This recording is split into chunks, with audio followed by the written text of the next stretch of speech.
ইতিমধ্যে আপনারা শুনেছেন যে আজকে নির্বাচন কমিশনে আমার হিয়ারিং হয়েছে। সেখানে আমি আমার প্রার্থিতা বৈধ হয়েছে এবং আমি ওখানে যেটা উপলব্ধি করতে পেরেছি, নির্বাচন কমিশন ইসি শতভাগ নিরপেক্ষ এবং ইসি মনে করে যে সকলের অংশগ্রহণে একটা উৎসবমুখর নির্বাচন বর্তমান ইসি দেশবাসীকে উপহার দিবেন, এতে কোনো সন্দেহ নেই। তো আমার যে সমস্যাটুকু হয়েছিল, আসলে এটা যে কর্মকর্তাকে এই দায়িত্ব পালন করার জন্য বলা হয়েছিল, সেই কর্মকর্তার কোনো দোষ না। আসলে যিনি তাকে দায়িত্ব দিয়েছিলেন, সে তাকে মনিটরিং করে নাই। মনিটরিং না করার কারণে যে ত্রুটিটা হয়েছিল, এটা একটা তুচ্ছ এবং খুবই সামান্য। এটা ধর্তব্য কিছু না।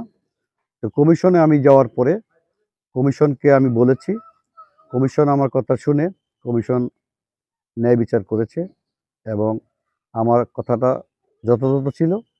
কমিশন সেটা আমলে নিয়ে আমার প্রার্থিতা বৈধ করেছে। আমি বিশ্বাস করি যে আমাদের 12 তারিখের যে সংসদ নির্বাচন সারা দেশেই উৎসবমুখর হবে এবং সেটা একটা নির্দলীয়, নিরপেক্ষ এবং একটা ক্রিয়েটেবল নির্বাচন ওনারা জাতিকে, দেশকে উপহার দিবে, এতে বিন্দু পরিমাণ সন্দেহ নাই। আর আমি গাজীপুর ৩ আসনের সর্বস্তরের ভোটার ভাই বোনদের কাছে আমার নিবেদন, গাজীপুর আমাদের সংসদীয় আসন ১৯৬ এবং গাজীপুর ৩, এই গাজীপুর ৩-এর সকল সম্মানিত ভোটার ভাই বোনদের কাছে আমার এই মেসেজটা ইনশাল্লাহ পৌঁছে দিবেন। আমি ইনশাল্লাহ আজকে থেকে প্রার্থিতা বৈধ হওয়ার পর থেকে আমি আজকে থেকেই নির্বাচনের কার্যক্রম আমি শুরু করব। আমি একজন শিক্ষিত মানুষ, শিক্ষকতা করেছি, দীর্ঘদিন আমি স্থানীয় সরকারের দায়িত্ব পালন করেছি।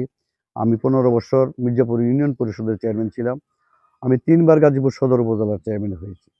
আমি নির্বাচন কমিশনকে বুঝি, আচরণবিধি সম্পর্কে আমার শ্রদ্ধা আছে, যে কারণে সকলেই আমার জন্য দোয়া করবেন, সকলেই আমার পাশে থাকবেন। আমি আপনাদের পাশে আছি এবং আমি মৃত্যুর আগ পর্যন্ত সর্বস্তরের মানুষকে সেবা দিয়ে যাব।